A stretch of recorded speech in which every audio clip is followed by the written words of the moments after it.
Afternoon, everybody, on a somewhat grey, dank November day, but we've got something to really brighten us up with. We've got Steve from Blue Stamp Travel. Steve, tell us all about your business.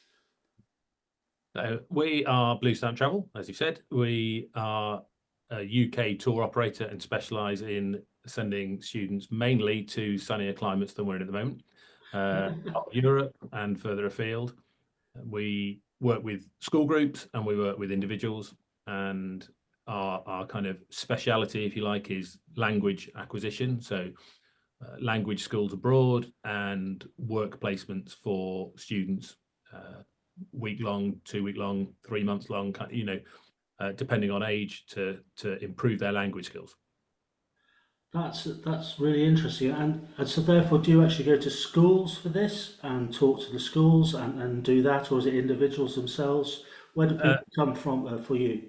yeah, a bit of both. So we used to visit schools in person. It's very time consuming and mixed results in terms of how many you might have in your audience and so on. But since COVID, one of the unintended benefits, I suppose, is that we can use Zoom meetings, Teams meetings quite regularly. So we do them of an evening, so parents can get involved, which we didn't often manage to secure in schools. So we can do an evening meeting and we can travel up and down the country virtually without having to eat up the miles and time. So we do present to schools, but we have a lot of recommendations from schools directly to parents. So we have, or students, and we have them contact us directly. So we have a bit of B2B and a bit of B2C as well. Fantastic. And sort of, so let's say a 14-year-old wants to go to Spain to polish up their Spanish, etc. Yeah. What's the feedback? It must be great for them to actually do that. Yes, I think particularly at the age you've picked there. So our biggest market is 16 to 18, and we have Okay, yeah. very enthusiastic younger ones who are keen to go, but it might be their first time abroad without parents. Even at 16, 17, 18, it's some, for a lot of students, it's their first time abroad. And the nerves and the anxiety before that take a lot of nurturing and encouragement and preparation. And then what we tend to find is the experience they have out there within even a few hours of arriving kind of flushes all that away. And yeah, it's an experience that you can't really match in the UK in terms of acquiring language.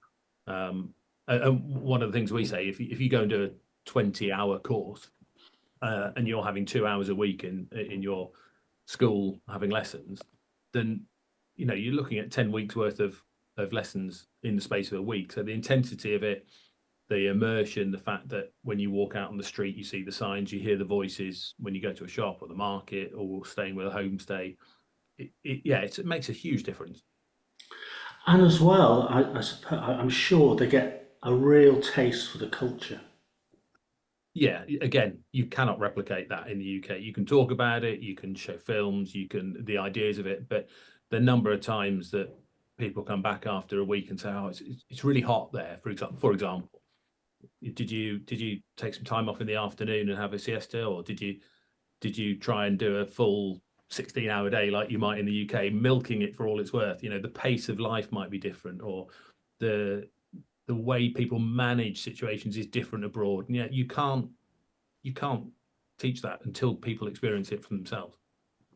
Absolutely fantastic. So, as you rightly pointed out, and I'm sure quite a lot of parents will be listening to this, thinking about, oh, hang on, what's the process for them to get prepared so they don't feel that anxiety as much? So, what's the process you actually do?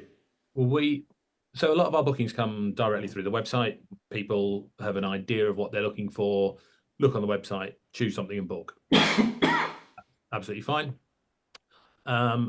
We also have people who might make 3 or 4 phone calls before they book. And the nice thing about Blue Stamp is that we will have someone talk to a parent, advise them about things, perhaps send additional information afterwards, follow up, answer any questions they have. Most of the time, they're questions we've heard before. So is it about travel? Is it about supervision? Is it about what activities they're doing, or curfews at night time? So a lot of those are things we know that parents are trying to understand before they feel comfortable. And it might be 2 or 3 phone calls, 10, 15 minutes at a time before they're happy to then say, yeah, okay, that's right for me. It's not that it's just something slightly out of the ordinary, I think, for some parents to feel comfortable. The big one is often around travel. But bizarrely, airports are some of the safest places. You almost can't get lost because you get checked in and checked out. You know, they're really very safe, and then you get someone picking you up the other end. So, yeah, travel is one of the big worries. But we do a lot of preparation on the phone. We provide a ton of guides around different things about using a mobile phone abroad. Of course, if you turn up and your roaming isn't turned on, then it's a bit of a nightmare for a parent. They've effectively lost their child for a week. So having a mobile phone working, packing checklists, destination guides, travel, local transport, right down to use of the language and different things they might need to consider before they go. And we do a lot of preparation. And quite often, if a parent asks us something that's unusual, we'll put a guide together on that ready for future parents. So, for example, carrying medicine through an airport, that might come up for one parent, and straight away we're thinking, right, well, there might be another parent that has that concern in the future. Let's put something together to help them so they don't necessarily have to come to us to find it out. Brilliant. And you also mentioned when we were chatting that you actually do work experience abroad. Yeah, it's fairly unique what we do. Some universities going for students 3 months abroad might spend longer abroad. So there's a bit of background noise out there. I haven't got a door on the safe. If I close it, I'm stuck in here forever. Yeah. Sorry, going back to what was I talking about? The work experience abroad. Yeah. So work experience, a lot of students will go out for a long stretch of time, 3 months, 6 months, or a year through university. And they might have professional links with large organizations that have gap year programs and intern programs and postgrad programs. What we do is slightly different. It's focused not exclusively, but a lot on the language acquisition.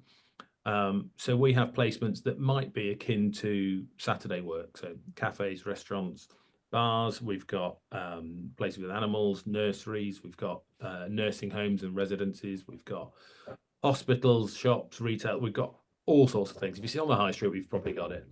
And we have a relationship with our employers that they will take a student for a week, which is really unusual. Because obviously, as an employer, if there's any employers watching and have hosted work experience students in the past in the UK, you'll know that young people, when they arrive with you, it's give and take. You might get some benefit by the end of the week, but if someone arrives with you with low level of language or an acceptable but improving level of language, and perhaps their first experience of the work placement, there's a bit of input from the employer to make it worthwhile. So it's very much a kind of it's altruistic in some respects. So the employers are very reluctant to have someone for less than perhaps a month. The one we speak to employers for and say, can you have someone for a week?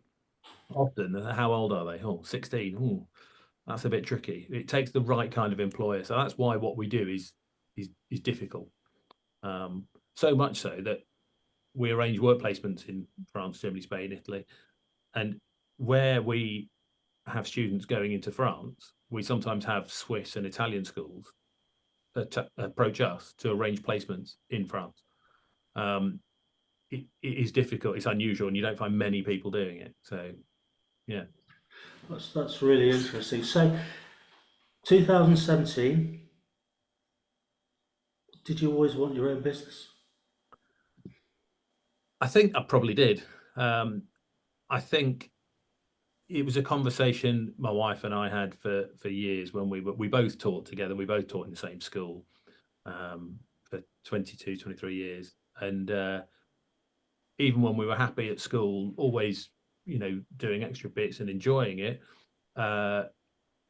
you'd go to, I don't know, for example, a soft play area. When our kids were young, we'd sit in a soft player and you'd look around thinking, I reckon we could probably have a good go at doing this ourselves. And we'd kind of fantasize about ideas of what we could do and how we'd do it differently and better and all that kind of stuff. And Outward Bound, that was always one that we thought we might pursue. And I think both of those actually are industries that are very difficult, but we always fancied it. I think there was probably always something there saying we might do it. But at the same time, when I was teaching, in my leaving speech, I said I thought they were going to carry me out in a box. I thought I was just going to do that forever. That I'd stay at the same school. I loved it. The school itself was fantastic. Really good times there. I'd reached a position in the school where I was happy, and I could have stayed there forever. And then all of a sudden, kind of my head was turned, and it happened quite quickly. Brilliant, absolutely brilliant. So, with the benefit of hindsight, knowing what you do now, what would you do differently?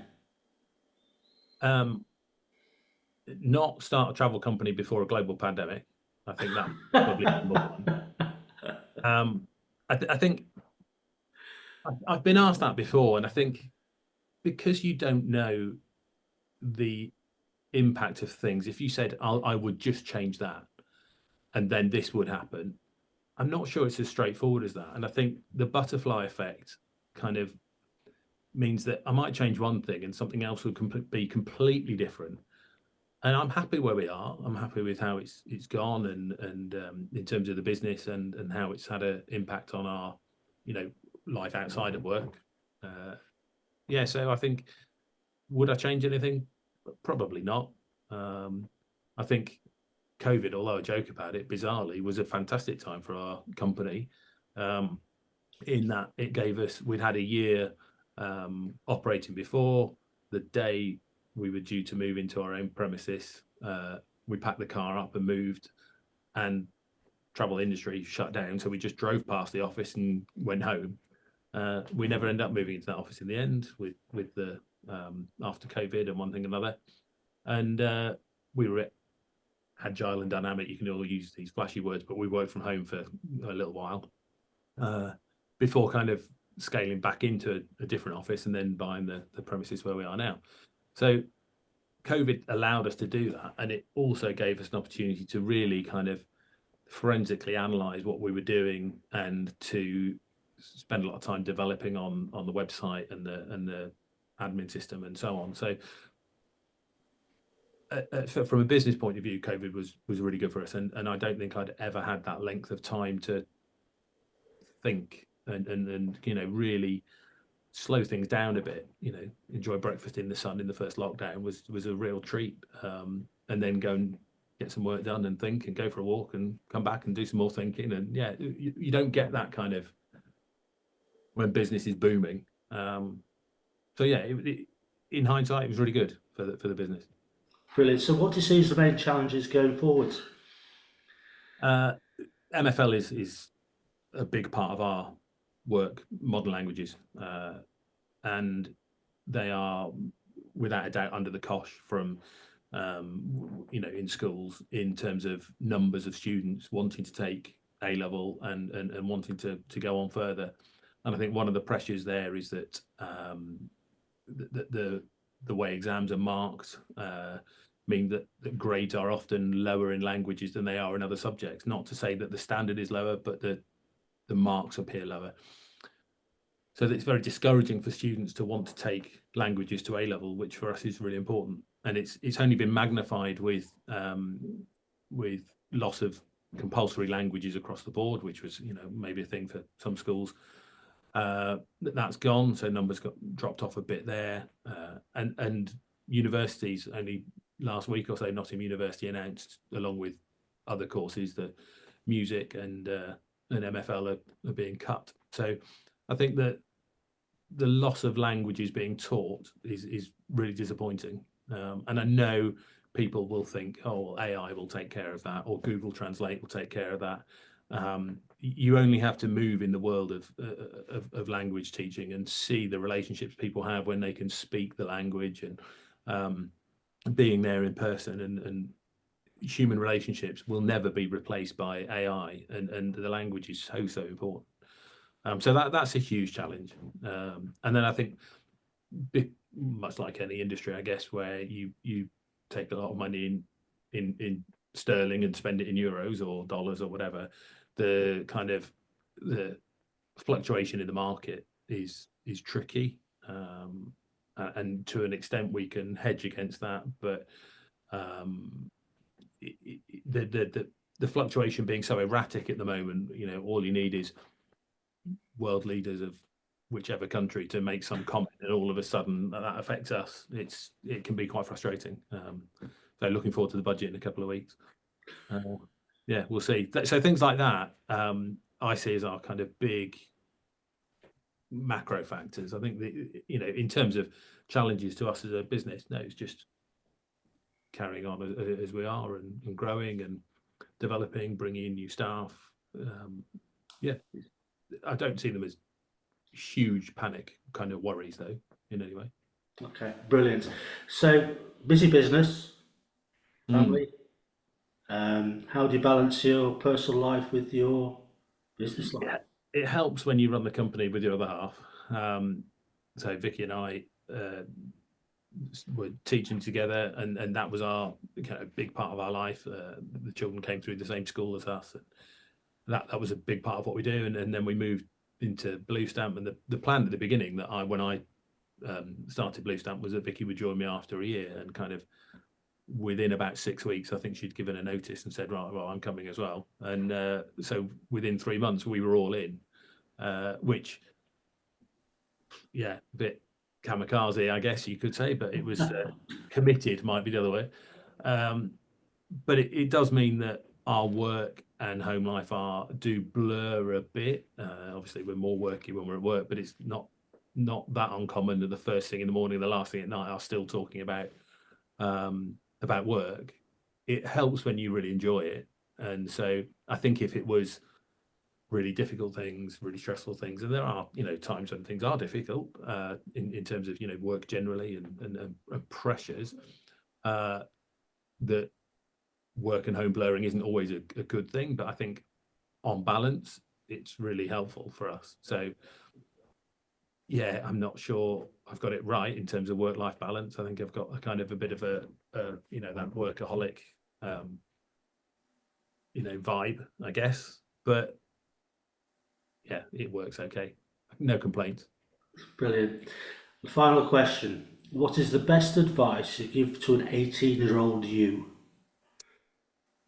I think looking back on my career, particularly my early career, and if I knew then what I knew now, I would say identify the mentors early, the good people to follow. And whilst I might have done that, I think the bit I didn't do perhaps as well as I could have done is listen. And I think I'm still in touch with a lot of the guys and ladies that I look up to, who were mentors back then. They probably, some of them would have recognized that role, others perhaps wouldn't. And I perhaps could have been a better listener when I was younger. Perhaps thinking I was right all the time and not knowing that there were other things going on. That would have been a good bit of advice if someone had pulled me to one side. They probably did, to be honest, but maybe I didn't listen. Steve, what a wonderful way to finish. Thanks so much for your time. Pleasure.